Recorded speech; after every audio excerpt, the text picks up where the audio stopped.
Hello friends, કેમ છો બધા? તો આજે આપણે ધોરણ 9નું સમાજ વિદ્યાનું જે આપણી સિરીઝ કન્ટિન્યુ છે એને આપણે આગળ વધારીએ. તો આજે હું ધોરણ 9 સમાજ વિદ્યા બીજો પાઠ પ્રથમ વિશ્વયુદ્ધ અને રશિયન ક્રાંતિ આના આપણે 3 ભાગ અગાઉ બનાવી દીધા છે, તમારે જોઈ લેવાના છે. અને આજે એટલે ગયા લેક્ચરની અંદર આપણે પ્રથમ વિશ્વયુદ્ધના પરિબળો એના વિશે ડિસ્કસ કરી હતી. આજે હું ડિસ્કસ કરવાનું છે પ્રથમ વિશ્વયુદ્ધની ઘટના, the phenomena of first world war, and after that આપણે જોશું the what is the effect of this first world war. તો ઇફેક્ટ આપણે જોવાના છે, એટલે પરિણામો જોવાના છે. અને એ પરિણામો અને છેલ્લે જે મોસ્ટ ઇમ્પોર્ટન્ટ ટોપિક છે વર્સેલ્સની સંધિ, જે જૂન 1919માં થઈ હતી અને 2019માં એને 100 વર્ષ પૂરા થઈ ગયા. તો આજે આપણે આ બધી વસ્તુ ડિટેલ વાઇઝ જોવાની છે. થોડુંક સમરી રિવિઝન કરી દઉં કે ગયા પાર્ટની અંદર, ગયા ભાગની અંદર આપણે ચર્ચા કરી હતી પ્રથમ વિશ્વયુદ્ધમાં કઈ રીતના એના કારણ હતા, કઈ રીતના ધીરે ધીરે બે જૂથ બન્યા હતા. એક જૂથમાં જર્મની, ઓસ્ટ્રિયા, હંગેરી, બલ્ગેરિયા, તુર્કિસ્તાન, અને બીજા જૂથની અંદર ફ્રાન્સ, રશિયા, સ્પેન આવા દેશો ભાગ લેતા હતા, ઇટાલી આવા દેશો હતા.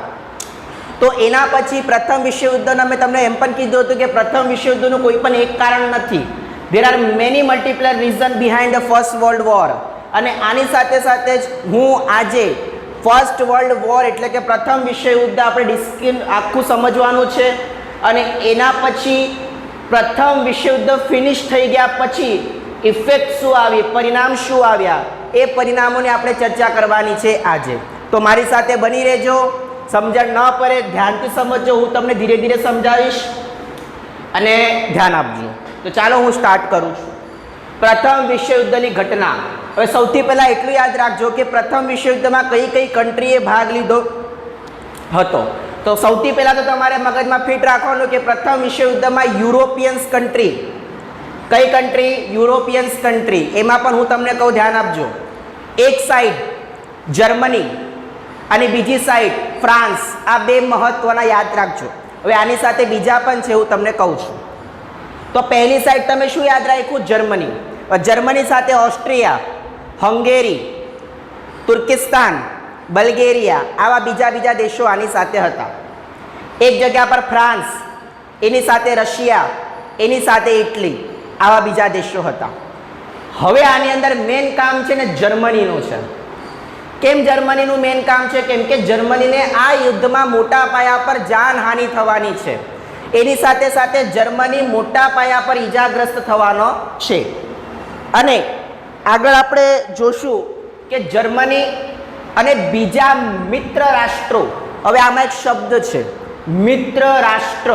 હવે આ મિત્ર રાષ્ટ્ર એટલે કે બીજા ઘણા બધા દેશો મિક્સ થઈને એક સંગઠન બનાવ્યું, એમાં 24 હતા. જુઓ, પ્રથમ વિશ્વયુદ્ધ દરમિયાન during the First world war મિત્ર રાષ્ટ્રોને પક્ષે 24 અને ધરી રાષ્ટ્રોને પક્ષે 4 રાષ્ટ્રોએ યુદ્ધમાં ભાગ લીધો હતો. હવે આ જે 24 છે ને મિત્રો, આ 24 દેશ છે, યુરોપિયન કન્ટ્રી છે. આ 24 દેશમાં જુદા જુદા દેશોએ ભેગા મળીને પોતાનું એક સંગઠન બનાવ્યું. અને આ જે 4 દેશો છે એ 4 દેશોની અંદર મુખ્ય હતું જર્મની, ઓસ્ટ્રિયા, હંગેરી, બલ્ગેરિયા અને તુર્કિસ્તાન. આવા 4 દેશોની અંદર હતા. અને આ બીજી પાર્ટી જેમાં 24 મિત્ર રાષ્ટ્રો છે. આમાં અમેરિકા પણ ભાગ લેશે, પણ અમેરિકા પછી ભાગ લેશે. અને અમેરિકા ભાગ લેશે એટલે કે જર્મનીનો સફાયો થઈ જશે. જર્મની એક ભૂલ કરશે અહીંયા, અને ભૂલ એટલી એને મોંઘી પડે છે મિત્રો કે એના કારણે અમેરિકન્સ પોતાના યુદ્ધમાં પોતાના સૈનિકોને મોકલે છે અને પછી જર્મનીની બરાબર સંપૂર્ણ રીતે એનો નાશ થાય છે. ચાલો જોઈએ. જર્મનીએ શરૂઆતમાં એટલે કે યુરોપમાં નોંધપાત્ર વિજયો મેળવ્યા. સ્ટાર્ટિંગમાં મિત્રો ને જર્મનીનું ગ્રાફ ને એમ ચડતું ગ્રાફ થઈ ગયો અને પછી સડનલી જર્મની નીચે પડી ગઈ. યાદ રાખજો, પહેલાં તો જર્મની યુદ્ધ જીતતી ગઈ અને પછી જ્યારે અમેરિકા આવી તો જર્મની નીચે પડી ગયું. ધ્યાન આપજો. જર્મનીએ શરૂઆતમાં યુરોપમાં નોંધપાત્ર વિજયો મેળવ્યા, એટલે શરૂઆતમાં ધીરે ધીરે જે કોલ્ડ વોર હતી, શીત યુદ્ધ હતું, એમાં ધીરે ધીરે એને પોતાની પકડ જમાવી અને ધીરે ધીરે ઘણા બધા વિજયો મેળવતા ગયા. ફ્રાન્સની સેનાને તેને નષ્ટ કરી નાખી. જુઓ, ફ્રાન્સની સેના, ફ્રાન્સિસ મિલિટરી, એને નષ્ટ કરી નાખી. કોઈ? જર્મની મિલિટરીએ. જર્મનીએ ભયાનક સબમરીન, હવે પાણીના અંદર હોય અને આપણે સબમરીન કહીએ, તો સબમરીન યુદ્ધ કરીને મિત્ર રાષ્ટ્રોના અનેક જહાજો ડૂબાડી દીધા. જર્મની પાસે મિલિટરી પણ છે, જર્મની પાસે સબમરીન પણ છે, જર્મની પાસે એરક્રાફ્ટ પણ છે, તો આની પાસે તો બધી વસ્તુ છે લડવા માટે. તો આમાં શું થયું મિત્રો કે જર્મનીએ પોતાના નદી માર્ગ દ્વારા, સમુદ્ર માર્ગ દ્વારા જે સબમરીન હતી, એ સબમરીનથી બીજા અન્ય દેશોના જેટલા પણ સબમરીન છે એના પર એટેક કરીને એને નષ્ટ કરી નાખી. અને આ જગ્યા પર આ વસ્તુ જોતા આપણને શું ખબર પડે કે જર્મનીનો જે શું કહેવાય ધાક છે એ વધી રહી છે. પણ વધશે, સ્ટાર્ટિંગમાં વધશે, પછી સડનલી નીચે પડી જશે. જર્મનીએ ભયાનક સબમરીનનો યુદ્ધ કરીને મિત્ર રાષ્ટ્રોના અનેક જહાજો ડૂબાડી દીધા. ટેન્ક એટલે ઓલા મિલિટરી વાળા આવે ને એની સાથે મોટું મિલિટરી મશીન હોય, એ ટેન્ક હતું. ઝેરી ગેસ, હવે ઝેરી ગેસ છોડવામાં આવે તો સ્વાભાવિક છે કે ઓક્સિજન દરમિયાન આપણા શરીરમાં જવાનું છે અને શરીર કામ કરવાનું બંધ કરી દેવાનું છે. તો ટેન્ક, ઝેરી ગેસ વગેરે દ્વારા લાખો સૈનિકો તથા નાગરિકોએ જાનહાનિ થઈ. તો આ લોકોએ મોટા પાયા પર જર્મનીએ ફ્રાન્સના જહાજોને પહેલાં તો ડૂબાડી નાખી, ફોડી નાખી પોતાના સબમરીનના દ્વારા, પછી ટેન્કને ફોડી નાખી, પછી ઝેરી ગેસ છોડવામાં આવ્યો અને મોટા પાયા પર સૈનિકો અને નાગરિકોને મારી દેવામાં આવ્યું.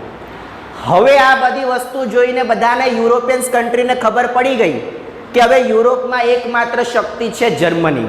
તો જુઓ, વાક્ય એવું લખેલું છે કે જર્મની આ સમયે ખૂબ શક્તિશાળી હતી. જર્મની પહેલાં શક્તિશાળી હતી કેમ કે એની પાસે મિલિટરી હતી, એરક્રાફ્ટ હતું, સમુદ્ર માર્ગથી એ લોકો યુદ્ધ કરી શકતા હતા. There are multiple choices. But after that જ્યારે ફ્રાન્સ લોકોએ અને બીજા રાષ્ટ્રો જ્યારે ભેગા થઈ ગયા ને મિત્રો, ત્યારે જર્મનીને મુસીબત ઊભી થઈ.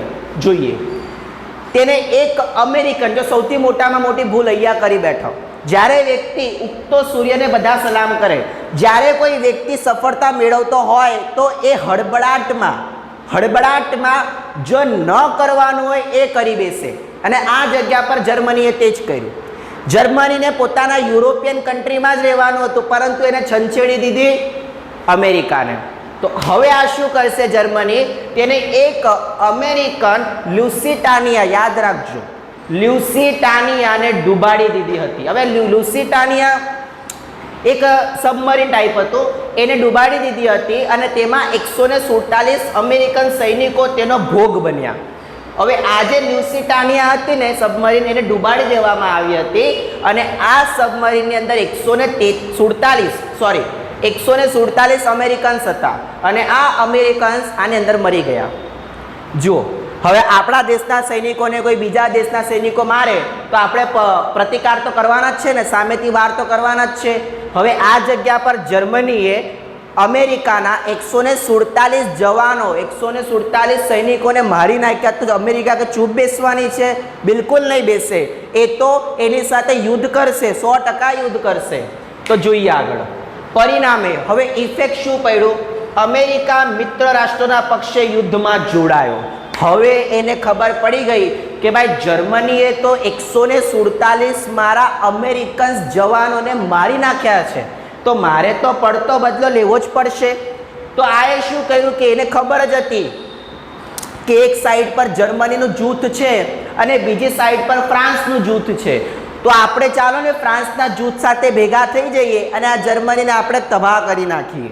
તો હવે અમેરિકા કોની સાથે જોઈન્ટ થશે? મિત્ર રાષ્ટ્રો સાથે. હવે પરિણામે અમેરિકા મિત્ર રાષ્ટ્રોના પક્ષે યુદ્ધમાં જોડાયો. તેની સાથે પનામા, મિત્રો આ જે પનામા છે ને, પનામા આ એક દેશ છે અને હું તમને એમ કહું છું કે north America and south America. ઉત્તર અમેરિકા અને દક્ષિણ અમેરિકાને કોઈ દેશ જોડતો હોય ને મિત્રો, દેટ ઇઝ ધ પનામા.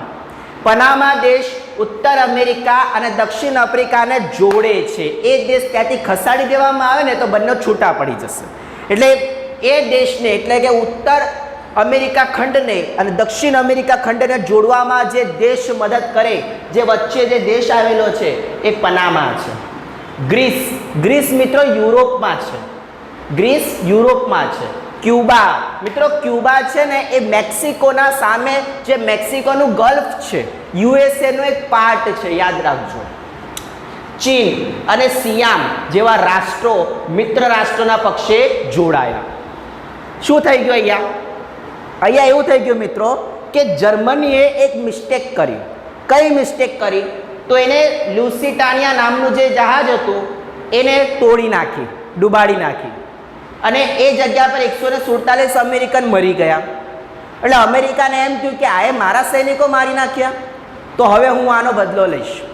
તો એને શું કર્યું? પોતાના દેશના, પોતાના ખંડના જે નાના નાના દેશો છે, ક્યુબા, પનામા, પછી ગ્રીસ જે યુરોપમાં આવેલું છે, પછી ચીન, આ બધા દેશોએ મળીને શું કર્યું કે સંયુક્ત મિત્ર સંયુક્ત સંગઠનમાં જોડાઈ ગયા. એટલે એક જગ્યા પર જુઓ મિત્રો, એક જગ્યા પર એને બધા જોડાય છે અને બીજી જગ્યા પર માત્ર 4 જ દેશ છે. એક જગ્યા પર 24 થઈ ગયા અને એક જગ્યા પર માત્ર 4 જ દેશ છે. તો આટલું તો આપણને ખબર પડે ને કે 24ની સામે 4 કોઈ દિવસ જીતી ન શકે, કેમ કે આ સંયુક્ત મિત્ર છે. આ બધા ભેગા મળીને રમે છે અને આ ફક્ત 4 જ છે. હવે એ જગ્યા પર કંઈ ફિલ્મ જેવું તો નથી કે ઘણું બધું થઈ શકે, આ તો રિયલ લાઈફ છે. તો 4 દેશની સામે 24 મિત્ર રાષ્ટ્ર સંઘો ભેગા થાય તો 4 દેશને, એક તો મેન તો જર્મની જ છે, તો જર્મનીને તો હરાવી જ નાખે, 100% હરાવી નાખે. તો એવું જ કાંઈક બનશે મિત્રો. જુઓ, અમેરિકાના લશ્કર સામે જર્મની સેના ટકી શકી નહીં. સૌથી મેજર ઇફેક્ટ અહીંયા પડી. અમેરિકન્સ મિલિટરીની સામે જર્મન મિલિટરી ટકી શકી નહીં અને હારી ગઈ. મોટા પાયા પર જર્મન મિલિટરી હતી એ મરી ગઈ અને એના કારણે ધીરે ધીરે ધીરે જર્મની જે સ્ટાર્ટિંગમાં ઉચકાયો અને પછી સડનલી પછાડ દેખીને નીચે પડી ગઈ, કેમ કે એની મિલિટરી જ નથી, મિલિટરી જ હારી ગઈ. આગળ સમગ્ર યુદ્ધનું પાસું પલટાઈ ગયું. સડનલી આખું યુદ્ધ જ પલટાઈ ગયું. સ્ટાર્ટિંગમાં બધા દેશોને એમ લાગતું હતું કે જર્મની બધા દેશોને હરાવીને શક્તિશાળી બને છે, પરંતુ જેમ અમેરિકન્સ મિલિટરીએ જર્મની પર એટેક કર્યો અને જર્મનીની મિલિટરી અમેરિકન મિલિટરી સામે ટકી શકી નહીં, ત્યારે આખું પાસું બદલાઈ ગયું. આખું પિક્ચર જ ચેન્જ થઈ ગયું. જ્યારે આપણને એમ લાગતી હતી કે સ્ટાર્ટિંગમાં જર્મની મિલિટરી જીતે છે, જર્મની બીજા દેશ પર પોતાનો કબજો બનાવે છે, એ જગ્યા પર અમેરિકાએ એન્ટ્રી મારી અને આવી એન્ટ્રી મારી કે સંપૂર્ણપણે જર્મનીના મિલિટરીને જ મારી નાખ્યા. આખું પાસું જ બદલાઈ ગયું. સડનલી આખું યુદ્ધ જ ચેન્જ થઈ ગયું મિત્રો. There is big deal on that time. Bulgaria યુરોપમાં આવેલું છે. તુર્કિસ્તાન જે કોન્સ્ટેન્ટિનોપલ જે જીતી લીધું હતું ને, તુર્કિસ્તાન એશિયા ખંડમાં છે. ઓસ્ટ્રિયા યુરોપમાં છે. મિત્ર રાષ્ટ્રના શરણે આવી ગયા. મિત્રો આજે જ છે, તમને મેં કીધું ને, આ 4 છે ને, આ પ્રથમ જૂથમાં હતા. થોડુંક યાદ કરો, ગયા લેક્ચરમાં મેં તમને કીધું હતું કે પ્રથમ યુદ્ધમાં કયા દેશો છે? જર્મની છે, બલ્ગેરિયા છે, ઓસ્ટ્રિયા છે, તુર્કિસ્તાન છે. આ 4 દેશો મેં તમને કીધા હતા. એની સાથે હજી એક મેં કીધું હતું, મને યાદ નથી આવતું, તમે યાદ રાખજો. 4 આ 4 પહેલાં યાદ રાખજો. જર્મની, ઓસ્ટ્રિયા, તુર્કિસ્તાન અને બલ્ગેરિયા. આ 4 દેશમાં જે 3 દેશ છે, કયા? ઓસ્ટ્રિયા, તુર્કિસ્તાન અને બલ્ગેરિયા. આ 3 લોકોએ હાર માની લીધી. 3 લોકો સમજી ગયા કે હવે આ બધા ભેગા થઈ ગયા છે, હવે આની સામે આપણે લડવા જશું તો આપણો દેશ સંપૂર્ણપણે ભાંગી પડશે. તો 3 કયા? બલ્ગેરિયા, ઓસ્ટ્રિયા અને તુર્કિસ્તાન, આ લોકો શરણે આવી ગયા. પગ પકડી લીધા. કોના? મિત્ર રાષ્ટ્રોના, કે ભાઈ અમે હારી ગયા છે, અમારી ગલતી થઈ ગઈ કે અમે જર્મનીને સાથ આપ્યો, હવે અમારી ગલતી થઈ ગઈ છે ને હવે અમારે યુદ્ધ લડવાનું થતું નથી, તમે અમને માફ કરી દો, અમે તમારા શરણે આવી ગયા. કયા? બલ્ગેરિયા, ઓસ્ટ્રિયા અને તુર્કિસ્તાન. તો વહેંચો કોણ? જર્મની. હવે માત્ર ને માત્ર જર્મની જ બચ્યો, કેમ કે 4 દેશમાંથી મેઇન જર્મની હતું ને 3 લોકોએ પગ પાછળ લઈ લીધું કે ભાઈ હવે નથી લડવું, કેમ કે હવે લડશું તો આપણા હાથમાં કાંઈ નહીં રહે. તો હવે છેલ્લે છેવટે કોણ બચે છે? ફક્ત ને ફક્ત જર્મની, ઓનલી જર્મની. આગળ જોઈએ મિત્રો, બલ્ગેરિયા, તુર્કી, ઓસ્ટ્રિયા મિત્ર રાષ્ટ્રોના શરણે આવી ગયા. હવે બચ્યો કોણ? જર્મન. અને મેં તમને લાસ્ટમાં કીધું હતું ગયા લેક્ચરમાં કે જર્મનીનો એક રાજા હતો, કેસર વિલિયમ બીજો. કેસર વિલિયમ બીજો. અને એ ભાઈની આ જગ્યા પર સંપૂર્ણપણે કહી શકાય કે ભાંગી ગયો, ડરી ગયો અને જર્મની છોડીને ભાગી ગયો. ભાંગી ગયો, ડરી ગયો અને જર્મની છોડીને ભાગી ગયો. કોણ? કેસર વિલિયમ બીજો. કોણ હતો? જર્મનીનો પ્રિન્સ, જર્મનીનો રાજા. હવે રાજા ભાગી જાય તો પ્રજાને કોણ સાચવે? તો પ્રજા મરવાની જ છે ને, કેમ કે મિલિટરી અંદર ઘૂસે તો મિલિટરી ગન જ્યારે ફાયરિંગ કરશે ત્યારે પ્રજાને જ નુકસાન થવાનો છે ને. તો આવી જ વસ્તુ સેમ ટુ સેમ બની અને જર્મનીની 4 જગ્યાથી એમ કહેવાય કે 4 ખાને ચીટ થઈ ગઈ. એટલે કે જર્મની 4 જગ્યાથી ફસાઈ ગઈ અને બધી રીતે એની સંપૂર્ણપણે અધોગતિ થઈ. જોઈએ, જર્મન સમ્રાટ કેસર રાજ્ય સત્તા છોડીને ભાગી ગયો. હવે એ સમજી ગયો કે હવે હું શું કરું. પહેલા 3 દેશ મારી સાથે હતા, બલ્ગેરિયા, ઓસ્ટ્રિયા અને તુર્કિસ્તાન. હવે એ લોકો જ મારો સાથ છોડી દીધો અને ડાયરેક્ટ મિત્ર રાષ્ટ્રો સાથે ભેગા મળી ગયા, શરણાગતિ સ્વીકારી. હવે મારા એકલાથી શું થાય? મારે કરવાનું તો ઘણું છે, પણ મારી મિલિટરી અમેરિકાની સામે હારી ગઈ. તો હવે શું કરું? એક તો પહેલાં મારી મિલિટરી અમેરિકાની સામે હારી ગઈ. હવે આ 3 દેશો મને છોડીને જતા રહ્યા, તો હવે મારી પાસે કાંઈ નથી. તો મારે શું કરવું પડશે? હું પણ ભાગી જાઉં અહીંયાથી, બીજું તો હું. પ્રિન્સ જ ભાગી જશે તો પછી જર્મની તો સંપૂર્ણપણે દુર્દશા થવાની જ છે, અધોગતિ થવાની જ છે. જોઈએ, પછી આ ભાઈ તો ભાગી ગયો. હવે પ્રિન્સ ભાગી જાય એટલે આખો દેશ લૂંટવાનો છે, જબરદસ્ત લૂંટવાનો છે. જુઓ, જર્મન પ્રજાસત્તાક 11 નવેમ્બર 1918 તારીખ યાદ રાખજો, શરણાગતિ સ્વીકારી. જર્મને કયા દિવસે શરણાગતિ સ્વીકારી? 11 નવેમ્બર 1918. કેમ કે આ તારીખ મેં તમને ગયા લેક્ચરમાં લખાવી હતી, કેમ કે આ દિવસે શું થયું? યુદ્ધ ફિનિશ થયું. યુદ્ધ ફિનિશ થઈ ગયો. કયા દિવસે? 11 નવેમ્બર 1918 ના દિવસે ફિનિશ. 1 ઓગસ્ટ 1914 ના દિવસે શરૂ થયું હતું, 11 નવેમ્બર 1918 ના દિવસે ફિનિશ. જુઓ, સ્ટાર્ટિંગ 1 ઓગસ્ટ 1914, એન્ડિંગ 11 નવેમ્બર 1918. 3 વર્ષ ને સમથિંગ મહિના અને સમથિંગ દિવસ. આટલા સમય સુધી યુદ્ધ ચાલ્યું અને આ યુદ્ધમાં અતિશય રીતે જર્મની જે સ્ટાર્ટિંગમાં જીતતો હતો, સડનલી નીચે પડી ગયો અને સડનલી એની એટલી ખરાબ હાલત થઈ જે આપણે અત્યારે જોવાના છે.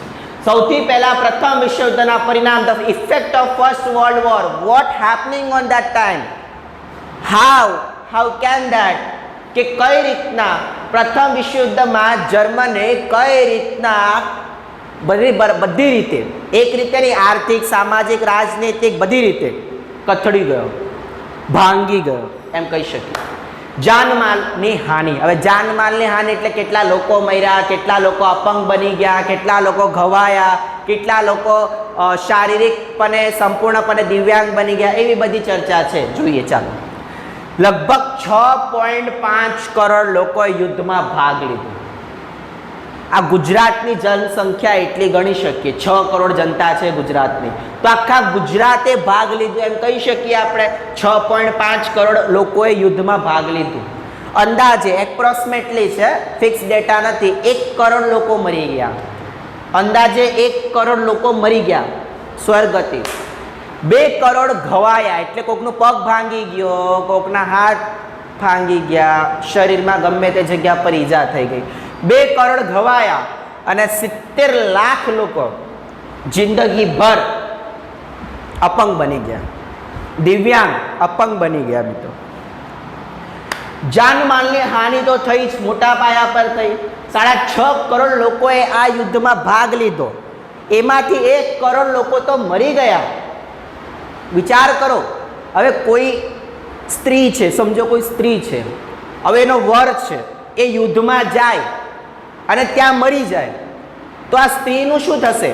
કેમ કે આના એક તો છોકરાઓ કાં તો છોકરીઓ હોય એનું ભરણ પોષણ કરવાનું, એક તો સ્ત્રી છે એ સમયની વાત છે, સક્ષમ નથી ઘરની બહાર. હવે એ સમય પર એ જગ્યા પર પણ ને ઘણી બધી અંધશ્રદ્ધા હતી, યુરોપમાં પણ હતી, તો ઘરની બહાર રોજગાર માટે નહીં જઈ શકે. તો તમે વિચાર કરો ફક્ત સ્ત્રીની મનોસ્થિતિ કેવી હશે. તો એ સમય એવું ઘણું બધું થયું મિત્રો, જે આપણે વિચાર નહીં કરી શકીએ ને એવું ઘણું બધું થયું. જોઈએ તો આ આપણે જાનમાલની હાનિ એની વાત કરી. સેકન્ડ, સામાજિક પરિવર્તન. સામાજિક પરિવર્તન એટલે કે આખું સમાજ જે હતું ને એ થોડુંક ચેન્જ થઈ ગયું. કઈ રીતના ચેન્જ થયું જુઓ. વિશ્વના દરેક રાષ્ટ્રોમાં યુદ્ધ દરમિયાન પુરુષો યુદ્ધ મોરચે હોવાથી કૌટુંબિક અને વ્યવસાયિક જવાબદારીઓ સ્ત્રીઓના માથે પડી ગઈ. મિત્રો સ્વાભાવિક છે, કોઈ કુટુંબ છે, એ કુટુંબમાં જે પિતાજી છે એમની અકાળે કોઈ અવસાન થઈ જાય તો જે માતાજી છે એમના પર બધી ઘરની પરિસ્થિતિની સિચ્યુએશન બધું આવી જાય. એ માતાજીને તો પહેલાં વ્યવસાય કરવાનો, પોતાના છોકરાનું ભરણ પોષણ કરવાનું, એમને મોટા કરવાના. આપણને નાની વાત લાગે પણ એ લોકોને જ ખબર છે કે એમના મન પર કઈ રીતના વસ્તુ થતી હોય. તો સેમ એવું બન્યું મિત્રો. 6.5 કરોડ લોકો યુદ્ધમાં ભાગ લીધો, એટલે વિચાર કરો આમાંથી 0.5% પણ આપણે પુરુષો કાઢી નાખીએ ને તો 3 કરોડ સ્ત્રીઓએ પોતાના પતિ ગવાવી દીધા. 3 કરોડ સ્ત્રીઓએ પોતાના પતિની મૃત્યુ જોઈ લીધું એમ કહી શકાય, પોતાના પતિને ગવાવી દીધું. હવે આ લોકોએ પોતાનો પતિ એટલે કે જે વ્યક્તિ છે જે ઘરમાં રોજગાર લાવે છે, વ્યવસાયિક રીતે ઘર ચલાવે છે, એ વ્યક્તિ જ ન હોય તો સ્ત્રીને હવે ઘરની બહાર કામ કરવા માટે જવું જ પડે. છોકરાઓ નાના હોય તો, મોટા થયા હોય તો વાત બીજી છે. તો સેમ એવું જ બન્યું મિત્રો. ઘણા બધા એવા લોકો હતા કે જે એ વખતે જ મેરેજ થયા હશે, તો એ વખતે એ જે પુરુષ છે યુદ્ધમાં જતો રહ્યો હોય અને ત્યાં મરી જાય તો સ્ત્રીના માથે સંપૂર્ણ ઘરની કૌટુંબિક જવાબદારી, વ્યવસાયિક જવાબદારી આવી પડે. અને સેમ ત્યાં જ બન્યું મિત્રો. ઘરની 4 દિવાલમાંથી સ્ત્રીઓએ બહાર આવી વ્યવસાયિક ક્ષેત્રે સફળતાપૂર્વક જવાબદારી સંભાળી તેનાથી પુરુષ સમોવડી બની શકી.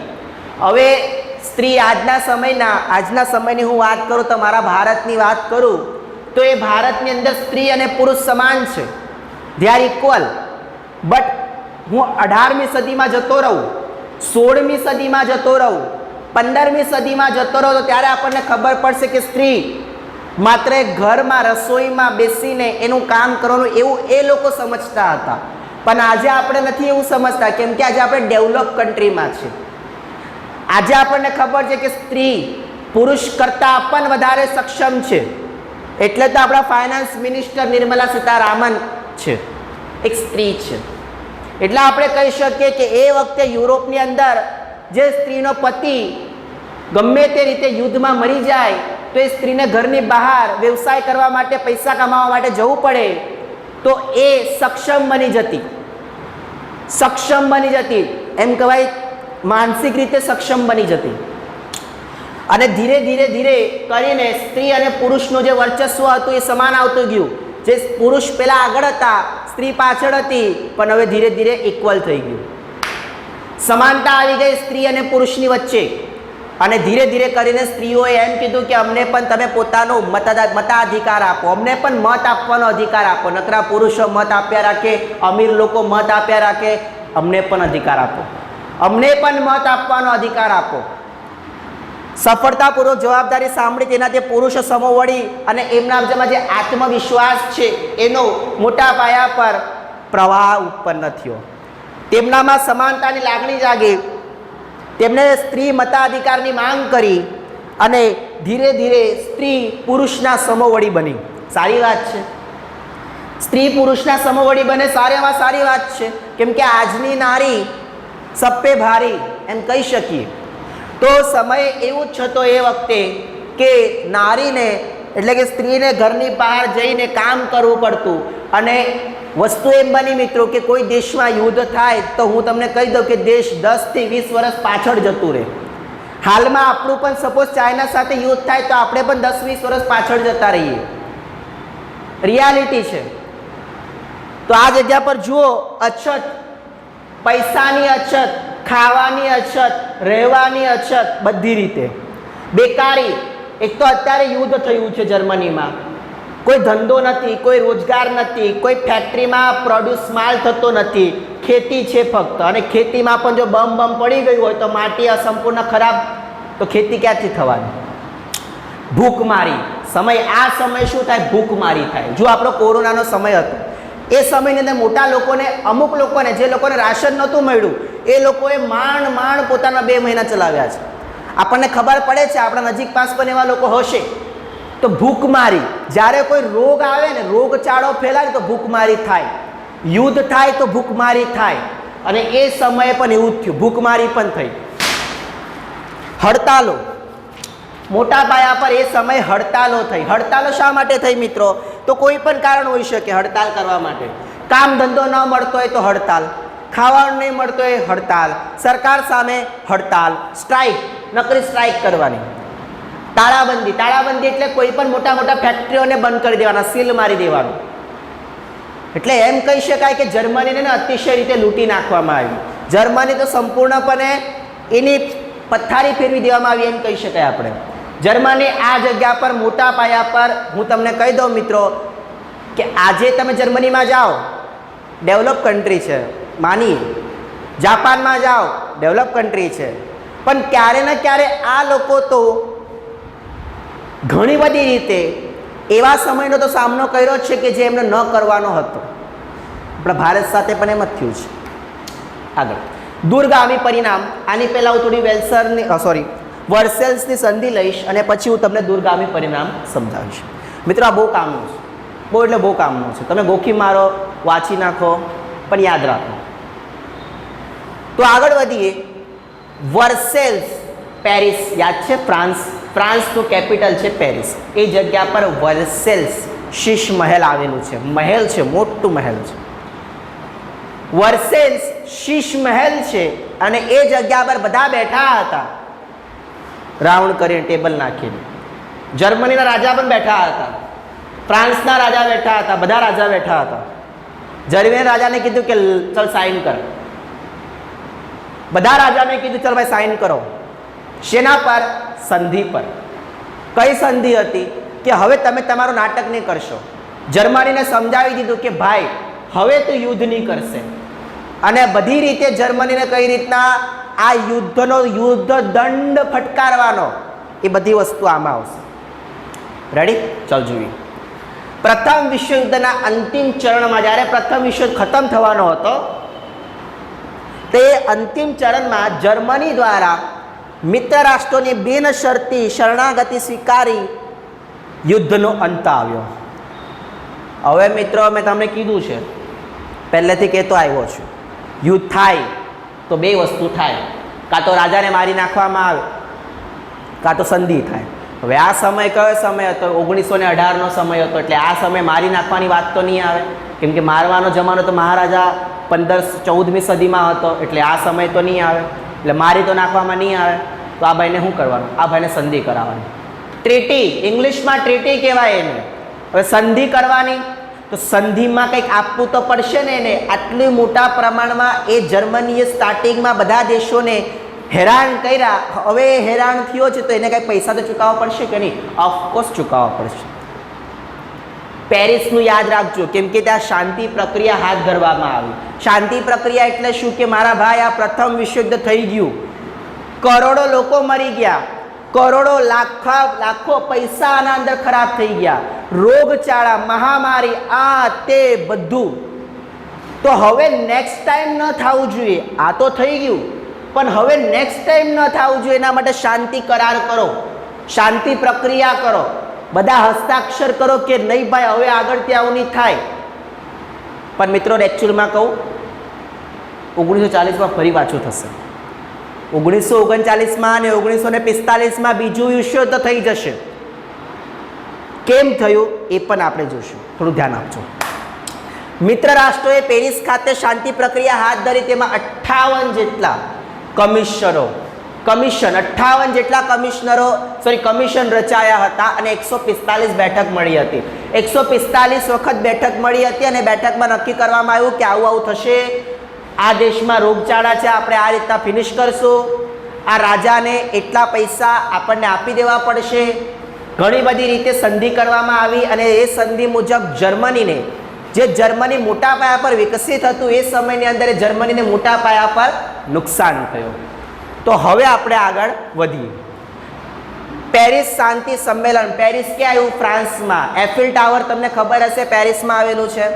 જર્મની સાથે જે સમજૂતી કરવામાં આવી તેને વર્સેલ્સના શીશ મહેલમાં કરવામાં આવી. તમને પહેલા જ કીધું મેં, વર્સેલ્સનું શીશ મહેલ હતું અને એ જગ્યા પર બધા મહેલમાં બધા દેશોના પ્રતિનિધિત્વો હાજર હતા અને ત્યાં જ બેઠક ભરાઈ હતી અને એ મહેલની અંદર સંધિ કરવામાં આવી, કંઈક જોગવાઈ નક્કી કરવામાં આવી અને પછી આ દેશોને મુક્ત કરવામાં આવ્યા.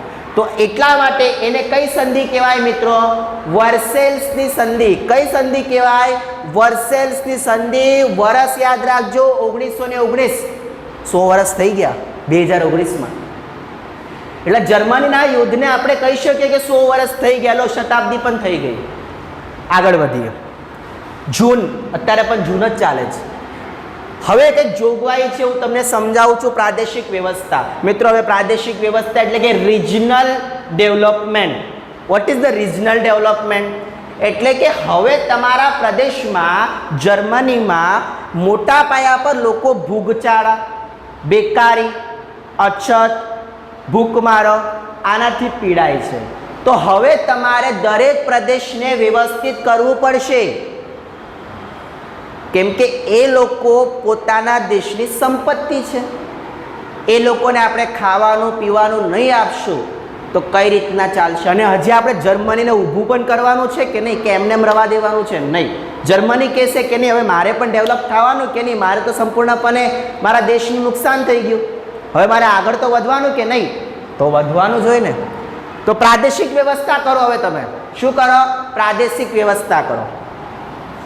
લશ્કરોમાં ઘટાડો અને નિઃશસ્ત્રીકરણ. જર્મનીને કહી દેવામાં આવ્યું કે ભાઈ તું એક કામ કર, હવે તારે લશ્કરમાં ઘટાડો કરવાનો, હવે તારે કોઈ દિવસે ને લશ્કરમાં વધારો નહીં કરવાનો. આપણને ખબર છે ગયા લેક્ચરમાં આપણે જોઈ ગયેલા પરિબળોમાં લશ્કરવાદ. તો આની અંદર લશ્કરવાદ જે છે ને મિત્રો, એને કહી દીધું સાફ સાફ કે તારે ને લશ્કરોમાં ઘટાડો કરવાનો. જર્મનીને કોઈ જાતની એને ચતુરાઈ નથી કરવાની, ચૂપચાપ શાંતિથી રહેવાનો, નકર તારી હજી હાલત ખરાબ થઈ જશે. નિઃશસ્ત્રીકરણ એટલે શસ્ત્ર વગર. યુદ્ધમાં વળતરના હપ્તાની ગોઠવણી અને યુદ્ધ દંડ. હવે યુદ્ધ તમે કર્યું તો પૈસા ચૂકવો. હવે પૈસા કોણ ચૂકવશે? જર્મની. પહેલેથી જર્મનીમાં ભૂખમારો છે અને હવે જર્મનીને પોતાના રાજ્યથી, પોતાના દેશમાંથી પૈસા આપવા પડશે બીજા દેશોને. કેટલા? જુઓ, અન્ય જોગવાઈઓ હતી. 4 વસ્તુ યાદ રાખજો. પ્રાદેશિક વ્યવસ્થા કરવાની. હવે દરેક દેશને પોતાના દેશના અંદર જેટલા પણ પ્રદેશો આવેલા છે એ દરેક પ્રદેશોમાં પ્રાદેશિક વ્યવસ્થા કરવાની છે. લશ્કરોમાં ઘટાડો કરો, લશ્કરોમાં ઘટાડો કરો અને નિઃશસ્ત્રીકરણ. તમે જે પ્રથમ વિશ્વમાં જે તોપ, બારૂદ, ગોળા, મશીન ગન, ટેન્ક, સબમરીન જે વાપરી છે ને એ બધું બંધ કરો. નિઃશસ્ત્રીકરણ. યુદ્ધમાં વળતરના હપ્તાની ગોઠવણી અને યુદ્ધ દંડ એ આપવો જ પડશે. ચાલો જોઈએ આગળ. આ યુદ્ધમાં જર્મનીને જવાબદાર ગણવામાં આવ્યું. મેન જવાબદાર કોને ગણવામાં આવ્યું? જર્મનીને. કેમ ભાઈ? કેમ કે તારા લીધે જ યુદ્ધ થયું છે મિત્રો. જર્મનીના કારણે જ યુદ્ધ થયું છે. શા માટે જર્મનીએ શરૂઆતમાં બીજા દેશો પર પોતાના ટેન્ક ફોડ્યા, ગેસ નાખી? શા માટે અમેરિકાના 147 અમેરિકનને મારી નાખ્યા? શા માટે ફ્રાન્સના 2 પ્રદેશ લોરેન્સ અને બીજો કયો નામ હતો? આલ્સેસ અને લોરેન્સ. આ 2 પ્રદેશોએ જર્મનીએ જપ્ત કરી લીધું હતું. એટલે આ સમયે જર્મની સ્ટાર્ટિંગમાં ને ઉભરાતી હતી, આગળ વધતી હતી.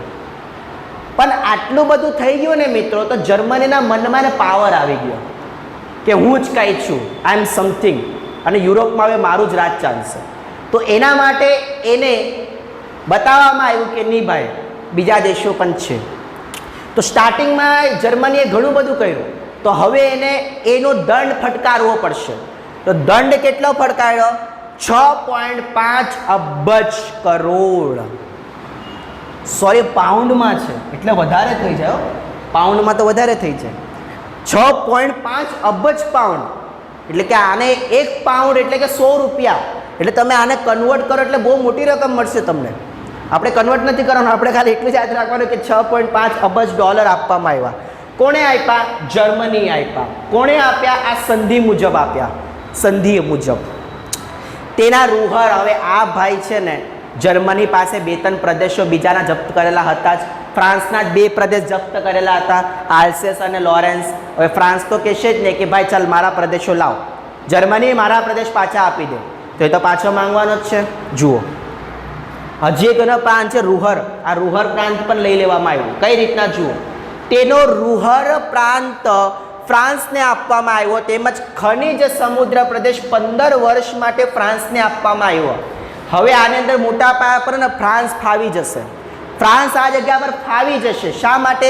કેમ કે ફ્રાન્સને રૂહર પ્રાંત પણ મળી ગયો, સમુદ્રની અંદર 15 વર્ષ સુધી પોતાનો વ્યાપાર કરવાનો પણ એકાધિકાર મળી ગયો, આલ્સેસ પણ મળી ગયા, લોરેન્સ પણ મળી ગયા જે પ્રદેશે હારી ગયો હતો. અને બીજું કે કોલસા અને લોખંડ એનું ઉત્પાદન કરવા માટે અને કોલસા અને લોખંડ દર વર્ષે જર્મનીને ફ્રાન્સને આપવા પડતા. જુઓ સંધિ એટલી ભયાનક છે ને મિત્રો કે આપણા ઘરનું અનાજ બીજાને આપવું પડે એવી વાત છે. જુઓ એણે તો 6.5 અબજ કરોડ પણ આપવા પડ્યા, ચાલો ભાઈ આપી દીધા. રૂહર પ્રાંત આપી દીધો ફ્રાન્સને, ચાલો આપી દીધો. આલ્સેસ અને લોરેન્સ જર્મનીએ આપી દીધો. પોતાના દેશમાંથી દર વર્ષે કોલસો અને લોખંડ ફ્રાન્સને આપવાનો, ચલો આપી દીધો. એટલે મોટા પાયા પર નુકસાન થયું કે નહીં થયું? થશે જ ને મિત્રો, યુદ્ધ છે મિત્રો, યુદ્ધમાં નુકસાન નહીં થાય તો યુદ્ધ શા માટે કહેવાય? તો આ બધી વસ્તુ મિત્રો હતી પ્રથમ વિશ્વયુદ્ધ. અને આ પ્રથમ વિશ્વયુદ્ધની અંદર તમારે મગજમાં યાદ રાખવાનું છે વર્સેલ્સની સંધિ.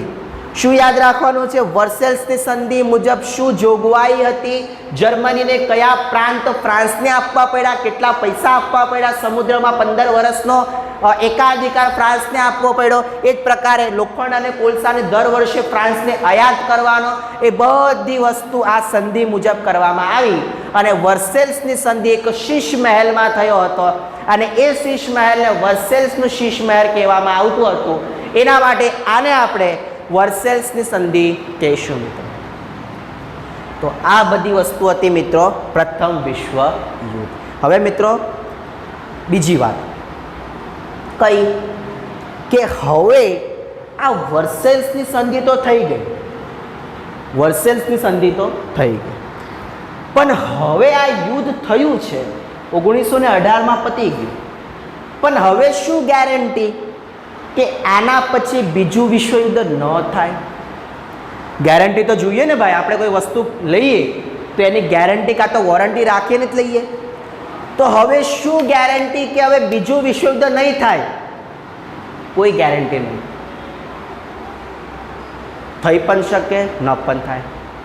તો આના માટે એક સંસ્થા સ્થાપવામાં આવી જેનું નામ હતું UN, યુનાઇટેડ નેશન સંયુક્ત રાષ્ટ્ર. મગજમાં યાદ રાખજો, યુનાઇટેડ નેશન સંયુક્ત રાષ્ટ્ર એક સંસ્થા સ્થાપવામાં આવી. અને એ સંસ્થાએ બધી રીતે બધા દેશોને કીધું કે તમારે હવે ચેતી જવાનું છે અને કોઈ પણ રીતે અન્ય દેશો સાથે યુદ્ધ કરવાનું નથી.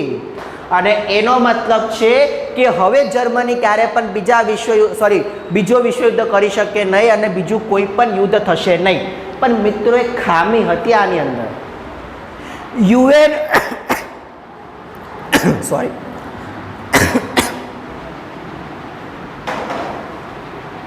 એક મિનિટ મિત્રો,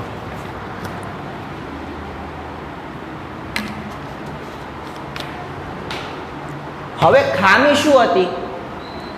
ખામી એ હતી કે UN જ્યારે બન્યું, સંયુક્ત રાષ્ટ્ર જ્યારે બન્યું, એના અંદર અમેરિકાએ ભાગ નહોતું લીધું. લો ભાગ નહીં લીધું. આ અમેરિકાએ ભાગ નહીં લીધું. અમેરિકા શું કે મારે શું કામ ભાગ લેવું છે? મેં કંઈ કરેલું હતું? મારા સૈનિકોને કોઈ માર્યા? જર્મનીએ માર્યા. તો મેં કંઈ કર્યું હતું સામેથી? નહીં. તો હું શું કામ તમારી સંધિને માનું ભાઈ, તમારા UN-માં ભાગ લઉં? મારે ભાગ નથી લેવાનો. એટલે અમેરિકાએ તો ના પાડી દીધી. એટલે તમને સમજ પડતી હશે કે 197 દેશ છે, એ બધા દેશ યુએનમાં ભાગ લે એટલે યુદ્ધ નહીં થાય, પણ કોઈ એકાદ દેશ ભાગ નહીં લે તો પાકી વાત છે કે થશે, અને થયું પણ એવું જ થયું. લોકોએ વિચાર્યું નહોતું એવું થઈ ગયું મિત્રો. America versus Japan, Hiroshima Nagasaki, બીજો વિશ્વયુદ્ધ. પછી ક્યારેક ભણીશું, આપણા ચેપ્ટરમાં આટલું જ છે. દૂરગામી પરિણામ જોઈએ. યુદ્ધમાં પરાજિત રાષ્ટ્રો સાથે સંધિ કરવામાં આવી, તેમાં વેરની ભાવના હતી. વેરની ભાવના તો હશે જ ને યાર, જર્મનીને આટલા મોટા પાયા પર લૂંટ કરી દીધી, તો હવે જર્મનીના મનમાં એવું તો હશે જ ને કે મારે ફરી પાછો આમની પાસેથી બદલો લેવો જ છે. પણ હવે લેશે પણ કઈ રીતના? પૈસા હોવા જોઈએ, મિલિટરી હોવા જોઈએ, પહેલાંથી દેશમાં ભૂખમારી છે, બેકારી છે, એને સુધારો. હવે યુદ્ધ લડવાની ક્યાં વાત આવી? સભ્યવાદી રશિયાએ રાષ્ટ્રસંઘમાં સ્થાન ન આપ્યું, અમેરિકા રાષ્ટ્રસંઘમાં જોડાયું નહીં, તેથી જ દ્વિતીય વિશ્વયુદ્ધ થયું. ચાલો મિત્રો, આની વાત મેં તમને કરી દીધી કે પ્રથમ વિશ્વયુદ્ધ જ્યારે ફિનિશ કરવામાં આવ્યું તો એ પ્રથમ વિશ્વયુદ્ધમાં એવું નક્કી કરવામાં આવ્યું કે આ યુદ્ધ બીજી વખત નહીં થાય અને આના પછી ક્યારેય પણ આટલી મોટા પાયા પર જાનહાનિ નહીં થાય, એના માટે આપણે એક સંઘ બનાવશું. એ સંઘનું નામ હશે યુનાઇટેડ નેશન, એટલે કે રાષ્ટ્રસંઘ. હું સંયુક્ત રાષ્ટ્રસંઘ બોલી ગયો કેમ કે સંયુક્ત રાષ્ટ્રસંઘ બીજા વિશ્વયુદ્ધ પછી બનશે, અત્યારે ફક્ત રાષ્ટ્રસંઘ બનશે. અને આ રાષ્ટ્રસંઘની અંદર કોણે ભાગ નથી લીધું? અમેરિકા. તો એના માટે હવે મિત્રો આ પ્રથમ વિશ્વયુદ્ધ અહીંયા ફિનિશ થાય છે અને વર્સેલ્સની સંધિ પણ ફિનિશ થાય છે. અને કયા ઇફેક્ટ પરિણામ આપણે જોઈ ગયા, પ્રથમ વિશ્વયુદ્ધની આખી ઘટનાક્રમ જોઈ ગયા. અને હવે આ લેક્ચર પણ અહીંયા પૂરો થાય છે. મને ખ્યાલ છે બહુ ડીપમાં હું તમને લઈ ગયો, પણ જરૂરી હતું, તમને સમજણ પડે. એક બે વખત બીજી વિડીયો ધ્યાનથી જુઓ, તમને ખ્યાલ પડશે. અને બીજી વાત આ યાદ રાખજો, વર્સેલ્સની સંધિ. અને આવતા લેક્ચરમાં આપણે મળશું રશિયન ક્રાંતિ. અને આવતો પાઠ ખાલી એક જ બનશે કેમ કે એના પછી આપણો આ પાઠ પૂરો થઈ જશે અને પછી આપણે કંઈક બીજા પાઠ સાથે મુલાકાત લઈશું. તો આજના માટે તમારે એટલું યાદ રાખવાનું, પ્રથમ વિશ્વયુદ્ધની ઘટના, પરિણામો અને વર્સેલ્સની સંધિ અને જોગવાઈઓ. તો હું આજે આટલી વસ્તુ મેં તમને કીધી, તમારે વાંચવાની છે, ધ્યાન રાખવાની છે.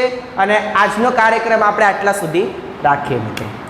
તો ચાલો મિત્રો, નેક્સ્ટ ટાઈમ આપણે મળશું નેક્સ્ટ પાર્ટમાં. અને હું તમને નેક્સ્ટ ટાઈમ રશિયન ક્રાંતિ, બોલ્શેવિક ક્રાંતિ કરાવીશ. અને આજના માટે એટલું જ છે મિત્રો. જય હિન્દ મિત્રો.